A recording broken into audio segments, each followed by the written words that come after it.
particular tribe have been envied because the Bible said that the brothers of Joseph envied Joseph. The Nigeria, the Yorubas, and the Hausas and the Fulanis are envying Igbos. They are envying the Igbos. They are envying the Igbos. Look at what is happening in Lagos today. From the onset, Igbos are not the one that sell the property. Igbos are the one that buy. But when Yorubas, after selling their property, they will come and be regretting why did they sell the property. Did they force you to sell your property? But when Igbo man buy it, you begin to envy that Igbo man owns the property. Are you not the one that put it for sale? Now look at the Obi brothers company. Obi was called when his brother from, because not here, he was not living here, he was not around when this thing was going on from the weekend. During the week. So when he got to the call, the brother, so he come all the way from the east to come and see what was going on against his company here in Lagos. He quickly alerted his brother in Abuja, Pitobi. So when Pitobi now landed, and he decided to go to the, all these demolishers people, and he asked them, who order? He said that they told him that it was an order given to them to demolish this place. And he started asking them, where is the court order to demolish this? And where is the court notice to demolish? Because before you think of demolishing a company or a building, there is a need for the notice before the demolition. And even if it's going to come from the court, there must be a notice to the owner of that building or that land. That person needs to be notified, and the person must get a court or notice before court will now give him the last date of issue of warning of evacuation. So failure to evacuate, that is what we warrant the court to send some demolition department to come and demolish it. But none of the above was, given to Obi brother. Do you understand? Before the demolition, and which he even asked, was there any document regard to the demolition? These people did not have it. So when he now asked the boss who sent them, the boss now said they did not have the reason. Then how come you are demolishing it? But I love what is going on, because this is an example of what happened during the war.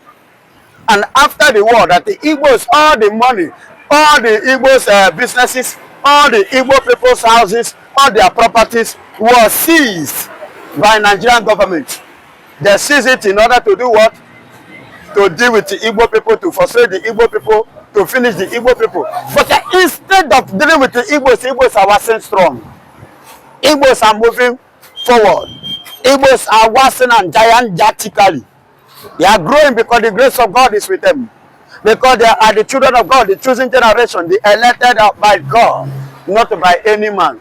So the Yorubas have been the type, the one that have been envying them, but the envy, instead of crippling the Igbo, is promoting the Igbo people. The outside and the Fulanis, you can see it today, they are just, look at what Wike said. He said, why is it that it's only the Igbos that acquire all these things in the federal capital of Nigeria? But nobody, we don't use gun collect them.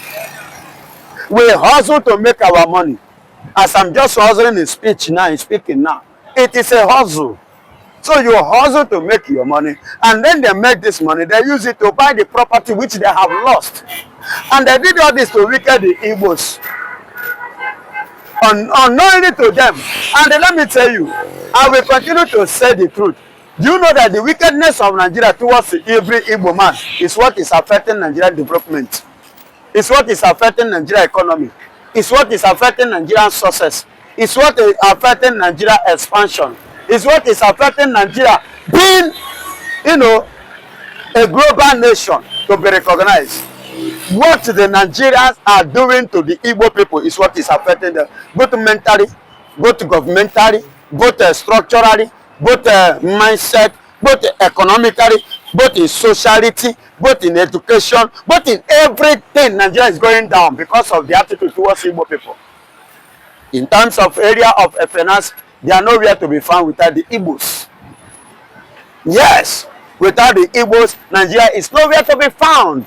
So the hatred that they have is what you are, Obi, that is parading himself. Obi is parading himself in the corridor of the Fulanis. He wants to rule Nigeria. It is good that it's happening to him instead of him to speak on how to free his brother that the Nigeria kidnapped. Hausas, they are the owner, they are the origin of the northern part of Nigeria. These are the people that have taken over them over. And since the Fulani have taken over the north, that the Hausa doesn't have a say again, then let the Igbo, the Biafrans that are in the north, evacuate north, come to Biafra land.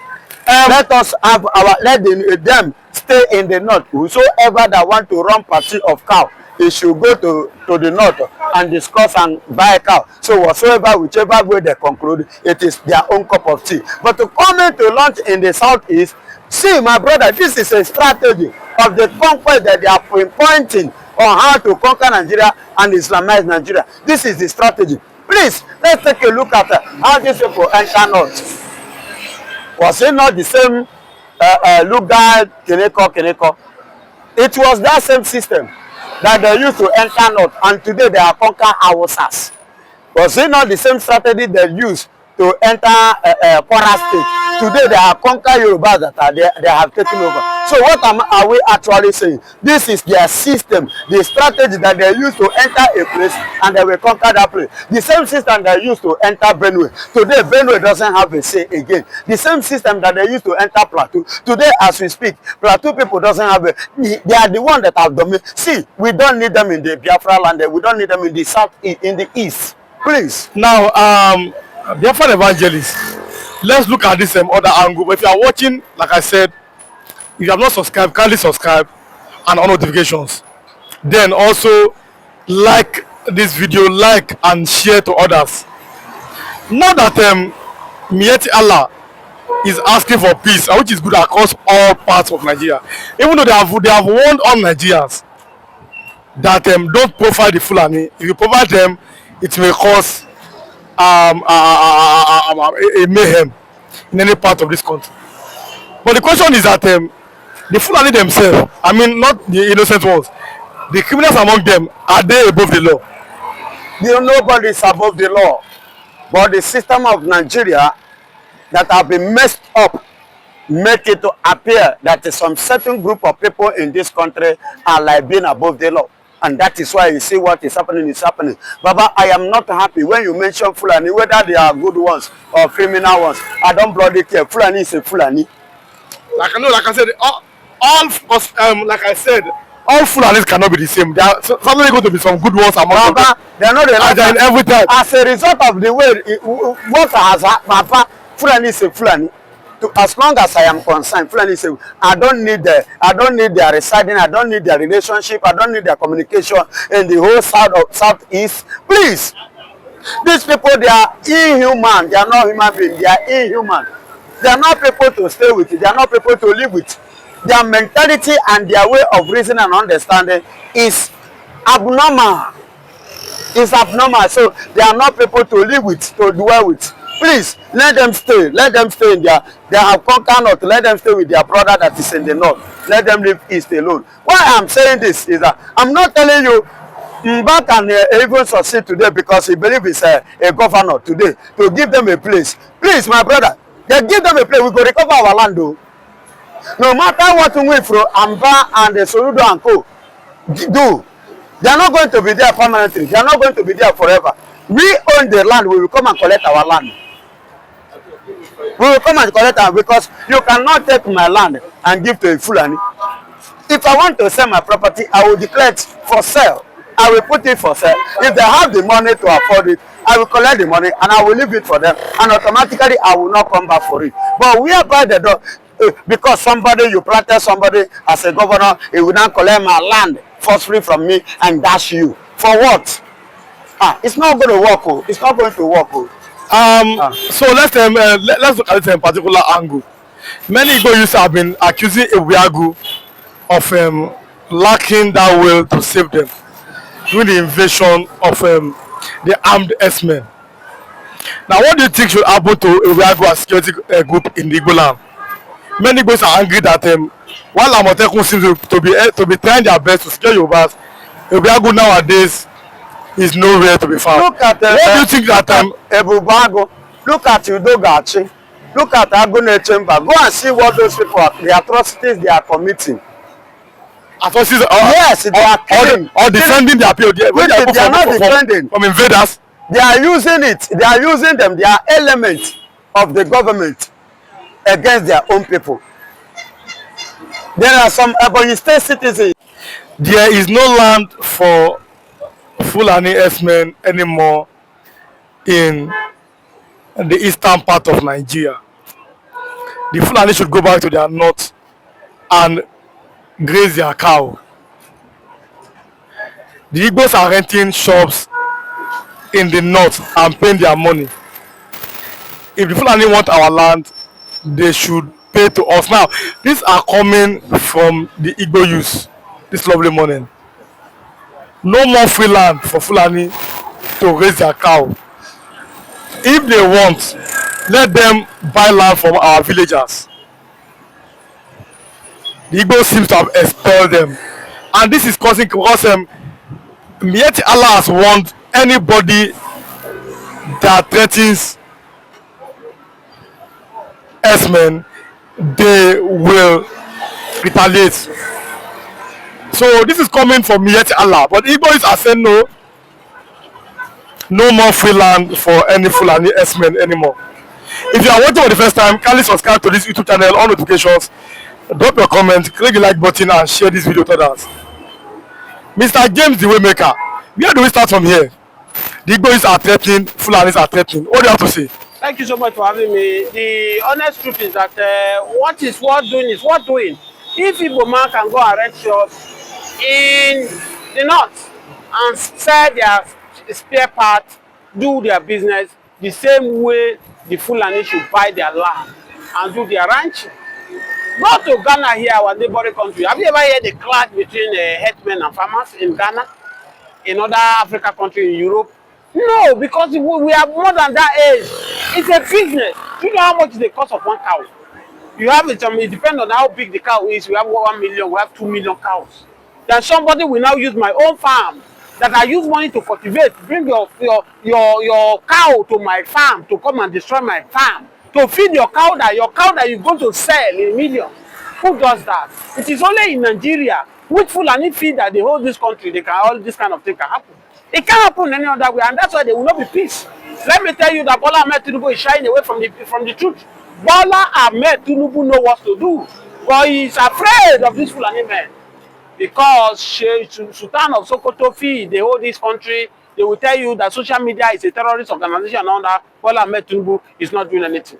Have you forgotten in Hori, it's in the public domain, that the CDS Musa have told Bola Ahmed Tinubu the problem of insecurity in Nigeria, that is been the head clash between farmers and herdsmen.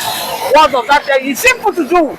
Go and buy your land and do your ranching. If the South said they don't want you, go your own. Why? The reason why many Southerners now are not selling land to Fulani is as a result of what has happened in Kwara. They call you, they sell land for you, come and stay with us, do your business. At the end of the day, you chase them away, you occupy the community. What happened in Kwara today is as a result of what many communities in Nigeria today refuse to sell land to Fulani. Coming to stay with me is not the problem. Go is always the problem. They feel, oh, we buy this place from you, they will fight you, they will do everything. And that's why, if you have people say they don't want you, go to a place where they want you. And that's why Nigeria need to rise and do the needful. Let me tell you, Fulani herdsmen are coming from all African countries now to Nigeria to claim Nigeria because Nigeria is too weak. The Igbos, the Yorubas, the other Middle Belt where I came from, we are too weak for these people. That's why they are coming in number. Right? If the Igbo say they don't want you in their region, go to the region where I accept you.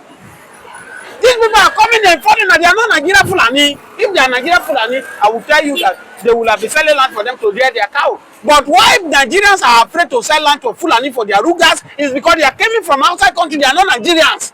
And bastard will not respect you. Bastard will destroy the family because it's not part of the family. The blood of the family is running through him. And that's what we are facing in Nigeria today. The Fulani that are coming from Burkina Faso, coming from Mali, from Ghana, they are coming to Nigeria to come and claim Nigeria. And that's why they are destroying, because they know they will destroy, they have nothing to lose. And that's why I keep saying that Buhari need to come and explain to Nigeria how this Fulani man came into Nigeria. They now take Nigeria as their own country. It's something that Nigeria need to call Buhari to come to explain to Nigeria how this Fulani man came into Nigeria to take over Nigeria, whereby they fly people, they do whatever they like. Now it has accepted that it's not Nigeria Fulani, but how do we stop them? How do we differentiate Nigeria Fulani from non-Nigeria Fulani? The Benue governor said the other time that Benue State governor said the people that are killing Benue people are not Nigerian Fulani, that they are Fulani from foreign nations. The question that is being asked is that how do we differentiate between them? Now that yet Allah has warned all Nigerians that do not label any Fulani S-men. I'm talking about S-men in Nigeria, or else there may be a clash. What should the government do to forestall any kind of violence by these so-called armed S-men? My dear brother, there's nothing the government can do about this. The only thing they can do is to divide the country, let everybody go their own way. Now you ask a big question: how do we differentiate between Nigeria Fulani and outside Fulani? It is the responsibility of the Fulani, Nigeria Fulani, to do it, but they refuse to do it because they speak the same language. They abhor them, they do their evil, they go scot-free. So what do we do? And that's why we are saying divide this country now is the solution to it all. My dear brother, have you ever heard that? Oh, it's not people Nigeria that do this. Have you ever heard that? When you see gun in the hand of people, you say they hype up, you label them, you fight them, you take them to prison. You see gun in Yoruba hand, you say, oh, it's an narcotic man, it's armed robber. You arrest him, but when you see gun in Fulani man, they will tell you that it's a terrorist. We saw 16 of them were crying in the state, they want to burn Nigeria down. But you can see what they are committing, the atrocity they are committing in business. But how many Fulani governors, how many Fulani elites now have they talked about it? They are not talking about it because they are Fulanis. So for me, the only way, the simple solution to this is to restructure this country. Let's go back to regional government. Or if they don't want regional government, divide Nigeria. That's only my state. If you point God at me, I will tell you how it is. That is the only thing that can restore peace to this country as we call Nigeria. Because you cannot identify them. You cannot identify Nigeria Fulani from this foreigner Fulani. Even those so-called leaders who have lived in Nigeria, how do you differentiate them? Trace them their original roots. Are they Nigeria? They are not Nigerians. Now, people are saying that for the regional security heads, Amotekun should be given AK-47. Obi'S should be given AK-47. But I've seen many Igbo youths that are kicking against the Obi'S. What do you have to say about that? No, Obi'S cannot be AK-47. Obi'S is not fighting for the Igbos. Obi'S is fighting for Nigeria, the Southeast politicians. They are using them. Obi'S is not fighting for the Igbo. Obi'S is not fighting for the Biafran people. I go and make your research in the Biafran land. They are fighting for the politicians and they are using them.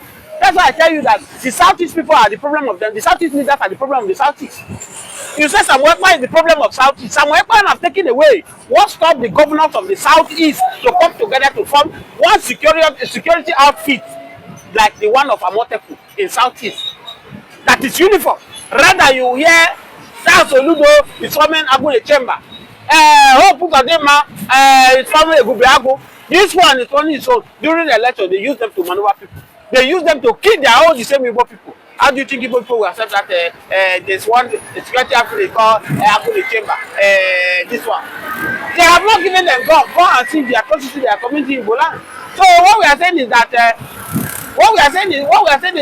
these people are not ready. The problem of the Southeast are the Southeast leader, not Samuel Ekpa, not Martin Amdekano. The truth of the matter is that the solution to it is restructure this country, regional government or divide this country so everybody can go and face their own regions and fight them and get results. That's what we want. So let's look at the middle belt themselves. Your people, how are they going to defend themselves against the so-called armed S-men? Isn't that time that southeastern the middle belt people should form a security outfit like Obi'S or Amotekun to defend themselves? So it's very difficult in my region where I came from because we are being confronted with different type of people. Religious is aspect of it. Religious to play a role. The Muslim part, I will not agree with the Christian community. So with this kind of this thing, we see that it's very difficult. The only thing the middle belt has to do is every state. That's why I am proud, at least the place where I come from, Kogi State, you can see since Yaya Bello came in, if you know Kogi State is war zone before, killing another. But since Yaya Bello, if it is only that Yaya Bello did, Yaya Bello Akif, since then Yaya Bello came in, you can't hear it that you hear any killing in Kogi land. All these Fulani men you are hearing, did you see them in Kogi? But many people that want is there is because of Kogi people. Kogi State don't have bushes, don't have forests. That's why. Who told you that? Part of the Yoruba people that are in Kogi, they have forests. Did you hear any Fulani men? So like just said, Kogi State is safe. That's what the only advice for the middle belt is every state to stand up and do the needful and protect their people. and protect the, that's the solution. But if you think that the middle belt will come down, will come together like Southwest here, it cannot happen, my dear brother. Finally, a man of God has told Nigerians it is time for you to come together and speak and pray so that this country will get better. What do you have to say about that word coming from a man of God? I think the man of God should be deceiving himself. He's not ready to say the truth. If it were to be by prayer, Nigeria would have been the best country in the world as we speak. Look at it, how many churches we have in Nigeria. Let me use the Redeem as example. We move 5, we need 2 minutes now, so you see Redeem. You see everywhere. We have Mountain of Fire, we have a Lipala, we have a Apostolic, we have different. We have mosques everywhere. Everybody is praying every night, vigil and all that. Do we have it? In terms of poverty, we are the capital poverty of the world. In terms of insecurity, we are worse. Tell me what is developing here. Instead of factory, we have turned everything to religion. And that's why I keep saying it, that when we place religion before humanity, that's what we get. These churches, many churches we are seeing today, supposed to be a factory where people go and work. Where people are, you can serve God in your home. You can communicate to God. Churches is now a business. Mosques is now a business where people turn it to enterprise. Instead of to be a factory, they've turned it to come and pray to God so that God will give you food. So any person that comes there, that come out and tell you, oh, it is by prayer, it's just deceiving himself. The Israel that are Christians, they don't wait to, are they not using God to defend themselves? So we do not take that kind of word for serious.